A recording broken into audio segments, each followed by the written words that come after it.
You know, you'd never sign a massive corporate merger without, like, a whole army of auditors. Oh, absolutely not. You'd vet every single detail. Right, you check the financials, you look for liabilities, basically, because your instinct is just to protect yourself. So, welcome to the deep dive. Today we're digging into your notes on the ancient text of Psalm 100 to figure out why this passage commands us to basically throw that exact self-protective instinct right out the window. Yeah, and that instinct to audit everything, I mean, it makes perfect sense for human relationships. The notes you shared really highlight how we naturally view trust through this highly rational, defensive lens. And mostly just to avoid getting hurt, right? Exactly. We don't want to take a bad risk. But the text sort of holds up a mirror to that whole process. Yeah, it asks if you're bringing that same defensive hesitation to knowing God. Like, are you actually investing the time to understand who you're dealing with? Or are you just, keeping your guard up by default?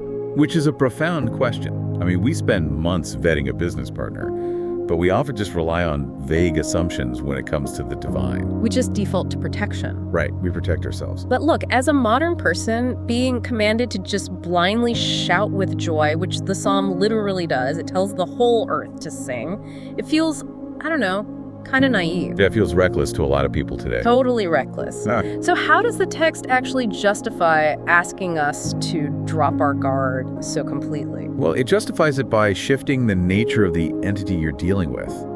The text brings in two really specific Hebrew concepts here. Okay, what are they? So there's hesed, which is this enduring covenantal love. Yeah. And then emet, which means absolute faithfulness. Hesed and emet, got it. Right. So in a human merger, you audit because the other party might fail or cheat or just change their mind, right? Sure, humans are unpredictable. Exactly. But if the Creator's fundamental nature is perfectly faithful and immutably good, well, the actual risk is zero. Oh, wow. So the vetting has already been satisfied by his nature. That's the core argument. It's not satisfied by our auditing. Right, exactly. You aren't leaping into the dark here. You're stepping onto this bedrock of absolute reliability.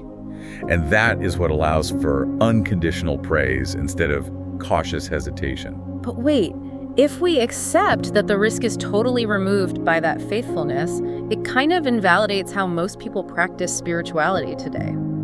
How do you mean? Well, we tend to treat God like, a defense lawyer on retainer. Oh, sure. Like a cosmic vending machine. Yes. We only call when we're in trouble and need to be bailed out of a mess, rather than, actually building a day-to-day partnership. Which is a purely transactional relationship. It's safe and it keeps the divine at a very manageable distance. Right. But Psalm 100 uses a really specific image to counter this. It calls humans the sheep of his pasture. The sheep of his pasture. Okay, break that down for me. How does belonging to a pasture actually change how someone operates on, say, a random Tuesday morning? Well, think about why we obsess over success or approval or status. Psychologically, achievement is basically a defense mechanism against insecurity. Oh, sure. We achieve things to prove we have value. Exactly, to insulate ourselves from risk. Uh-huh. But if your identity is rooted in belonging to an infinitely secure, permanently faithful creator, that whole defense mechanism becomes entirely obsolete. Because you don't have to earn your right to exist anymore. Right, you don't have to hustle for your worth, you just belong. You're no longer managing your own risk through your performance. Exactly. And when you finally realize that, rightly knowing God stops being this anxious, transactional religious duty. It becomes a privilege. Absolutely. It shifts your whole baseline. It moves you away from that defensive caution and right into genuine, joyful gratitude. That is such a powerful shift. So to wrap up today's deep dive, I want to leave you with a challenge drawn from your notes. It's a great thought to end on. Yeah. So think about a part of your life that feels highly uncertain right now. Maybe it's your job, a relationship, or just some looming decision you have to make. We all have something like that right now. Right.